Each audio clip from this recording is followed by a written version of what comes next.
Assalamualaikum warahmatullahi wabarakatuh. Bagaimana kabarnya hari ini? Mudah-mudahan kita semua selalu diberikan kesehatan dimanapun kita berada. Amin.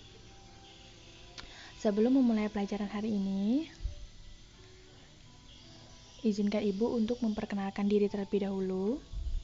Jadi, Ibu bernama Ibu Esti. Ibu yang akan menggantikan memegang mata pelajaran matematika untuk kelas 8 ini. Ya. Nah, langsung aja. Pada bab pertama pada semester 2 ini, pembahasan yang akan kita bahas yang pertama adalah tentang teorema Pythagoras. Nah, jadi teorema Pythagoras ini ditemukan oleh ilmuwan yang bernama Pythagoras. Nah, apa sih yang dimaksud dengan teorema Pythagoras itu? Teorema Pythagoras itu menyatakan bahwa kuadrat sisi miring suatu segitiga siku-siku sama dengan jumlah kuadrat dari sisi yang lainnya. Jadi, teorema Pythagoras itu berlaku untuk segitiga siku-siku, ya. Jadi, teori ini mengatakan bahwa kuadrat sisi miring suatu segitiga siku-siku itu sama dengan jumlah kuadrat dari sisi-sisi yang lainnya. Nanti akan kita bahas selanjutnya, ya. Nah, jadi dalam kehidupan sehari-hari, secara tidak sadar, teorema Pythagoras itu juga digunakan, terutama dalam hal arsitektur atau dalam hal pertukangan. Jadi mereka memakai teori ini. Nah, langsung aja kita akan bahas. Kita mau memeriksa kebenaran teorema Pythagoras. Nah, seperti apa itu nanti? Nah, jadi sudah Ibu singgung tadi di awal bahwa teorema Pythagoras ini hanya berlaku untuk segitiga siku-siku, ya. Segitiga siku-siku pasti kalian sudah tahu, ya, bahwa di situ ada tanda siku-sikunya atau ada sisi yang tegak lurus. Itu adalah segitiga siku-siku. Nah, di sini sisinya ada 3, ya. Di sini Ibu kasih di sini A, di sini B, di sini sisi C. Nah, keterangannya sisi A dan B itu adalah sisi yang menempel pada sudut siku-siku. Nih, A dan B itu menempel pada sudut siku-siku atau dia berdekatan dengan sudut siku-siku. Ya. Sedangkan sisi C, yang sisi C ini sebelah sini, ya, ini sisi C itu disebut dengan sisi yang berseberangan dengan sudut siku-siku, ya. Berseberangan kan dia, ini kan sudut siku-sikunya di sini. C-nya di sini sisi C-nya, artinya dia berseberangan. Nah, itu dia disebut sebagai sisi terpanjang atau disebut sebagai hipotenusanya, ya. Jadi sisi terpanjangnya itu disebut, nama lainnya adalah hipotenusa. Oke. Nah, kalau kita ingin mencari sisi terpanjangnya, ya, sisi terpanjangnya ini, maka rumus yang kita gunakan adalah C kuadrat sama dengan A kuadrat ditambah B kuadrat. Nah, kalau kita mau cari sisi C-nya ini, maka A kita kuadratkan, sisi A kita kuadratkan, dan sisi B juga kita kuadratkan. Nah, seperti dengan pernyataan di awal tadi bahwa teorema Pythagoras itu menyatakan bahwa kuadrat sisi miring suatu segitiga siku-siku itu nanti hasilnya akan sama dengan jumlah kuadrat dari sisi yang lain, seperti itu. Nah, sebelum kita lanjut bagaimana cara menggunakan rumusnya, kita harus mengetahui terlebih dahulu menentukan hipotenusanya atau sisi terpanjangnya tadi, ya. Oke, jadi di sini ada 2 buah siku-siku, ya kan? Ada 2 buah segitiga siku-siku. Nah, yang pertama di sini ada segitiga PQR. Nah, sekarang kita tentukan hipotenusanya tuh yang mana, gitu ya. Nah, ingat tadi hipotenusa itu sebagai apa? Yaitu sebagai sisi terpanjang atau sisi yang berseberangan dengan sudut siku-siku. Berarti yang mana? Nah, kalau di sini yang segitiga pertama ini adalah yang mana? Yang ini ya, berarti ya. Nah, berseberangan kan berarti ini. Berarti dia yang R-nya. Jadi posisi Yang sisi terpanjang itu adalah berada di R-nya. Nah, maka rumus yang kita gunakan nanti adalah R kuadrat sama dengan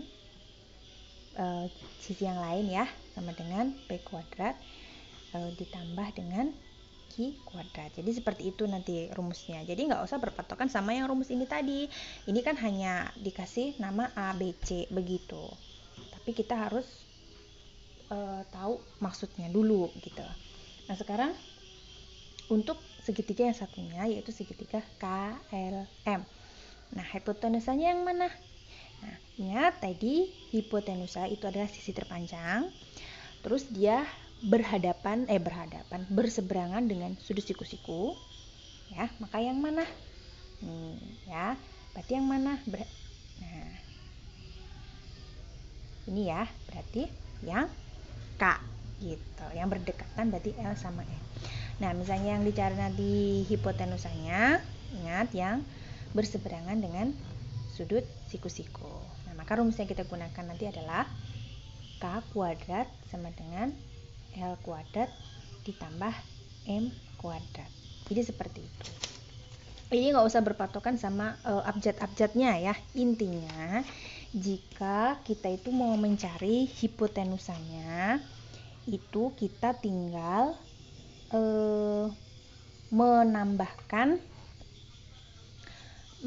sisi yang lainnya kayak gitu, tapi dia dikuadratkan gitu ya, karena kita itu bisa menentukan panjang salah satu sisi segitiga siku-siku tanpa harus mengukurnya secara langsung.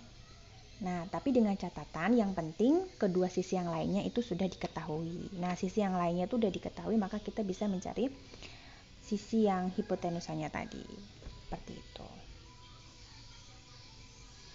Nah, jadi kalau kita udah bisa menentukan hipotenusanya atau sisi terpanjangnya tadi, mau segitiga seperti apapun diputar, itu kalian bisa menentukannya gitu.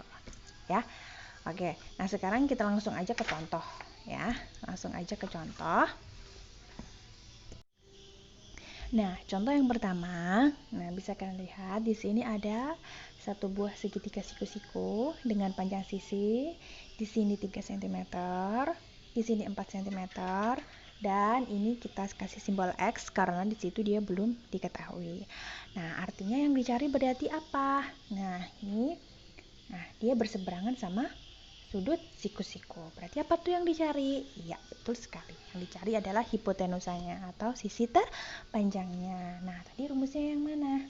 Nah, rumusnya tadi adalah di sini langsung aja cara menghitungnya. X kuadrat sama dengan langsung aja ya. 3 kuadrat ditambah 4 kuadrat. Nah, rumus secara umumnya tadi adalah C kuadrat sama dengan A kuadrat ditambah B kuadrat. Ini rumus secara umumnya tadi ya. Tapi jangan dihafalin ini, yang penting tahu keseluruhannya tadi. Nah, sekarang kita hitung. Nah, berarti di sini kan 3 kuadrat nih. Artinya 3 pangkat 2. 3 pangkat 2 itu berapa? Berarti 3 kali 3 hasilnya adalah 9 ditambah 4 pangkat 2 itu berarti 4 kali 4 16. Nah, maka hasilnya 9 ditambah dengan 16 itu adalah 25. Nah, sekarang belum sampai sini ya. Nah, ini kan masih X kuadrat. Nah, sedangkan kita mau cari panjang X-nya aja. Nah, berarti kuadratnya itu dia berubah menjadi akar ya. Berarti akar dari 25. Nah, akar dari 25 itu berapa? Yaitu 5. Gitu ya. Nah, berarti panjang X-nya di sini adalah 5. Gitu ya. Paham ya? Nah, sekarang untuk contoh yang kedua.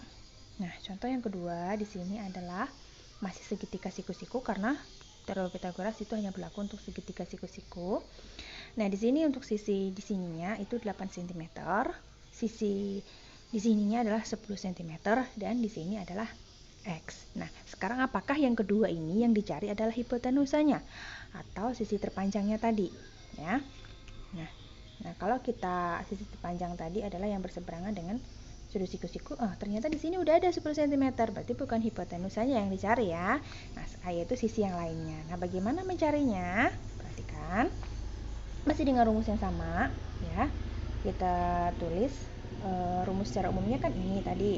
Nah, karena sisi terpanjangnya atau hipotenusanya tadi udah ada, yaitu 10 cm, maka kita tulis di sini 10 ya kan, pangkat 2 ditambah sama dengan, nah di sini ini A-nya, ini B-nya anggap aja. Berarti A-nya kan X, ini ya belum ada. Berarti sini kita tulis X pangkat 2 ditambah ini dari sini sampai sini yaitu 8 pangkat 2. Nah, seperti itu. Nah, sekarang kalau seperti ini nggak bisa dihitung, maka kita harus pindahkan dulu terlebih dahulu, ya kan? Karena X pangkat 2 ini kita turunkan dulu sebelah sini. X pangkat 2. Nah, baru si 8 ini kita pindahkan ke sini, ya. Kita pindahkan. Ini kita turunkan dulu 10 pangkat 2. Baru 8-nya ini kita pindah ke sini. Nah, karena ini di sini tambah, maka kita pindah ruas, itu namanya. Maka di sini dia menjadi dikurang, ya. Dikurang 8 pangkat 2 gitu. Lalu kita hitung 10 pangkat 2, 10 kali 10 hasilnya 100. Terus dikurang 8 pangkat 2, 8 kali 8 hasilnya adalah 64. Nah, sekarang dihitung 100 dikurangin 64 itu adalah 36. Nah, sama seperti tadi, karena ini masih X pangkat 2, maka kita cari X-nya saja, pangkat 2-nya berubah menjadi akar. Akar dari 36 hasilnya adalah 6. Nah, jadi di sini X-nya adalah ketemunya 6. Gitu ya. Jadi seperti itu. Nah, sekarang yang ketiga ya. Nah, di sini yang ditanyakan adalah di sini ya. Nah, ini panjang di sini. Nah, sisi X-nya ini yang dicari. Nah, jika kita ingin mencari yang X-nya ini, maka harus ada dua sisi yang diketahui, ya kan? Karena sifat teorema Pythagoras itu yang pertama adalah dia harus segitiga siku-siku. Ya, kalau bukan segitiga siku-siku maka tidak berlaku teorema Pythagoras. Terus yang kedua, harus ada dua sisi yang diketahui. Nah, sedangkan di sini yang ada baru 35. Nah, di sini itu belum ada, ya kan? Nah, di sini kan ada segitiga yang lain, maka ini bisa kita buat mencari sisi yang di sininya. Ya, sekarang kita pisah dulu gambarnya supaya lebih jelas.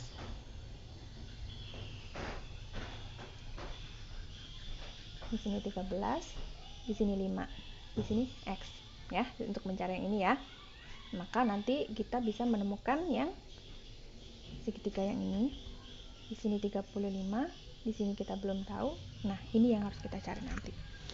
Nah, sekarang untuk mendapatkan sisi yang ini dan ini tadi, maka kita bisa pakai segitiga yang ini.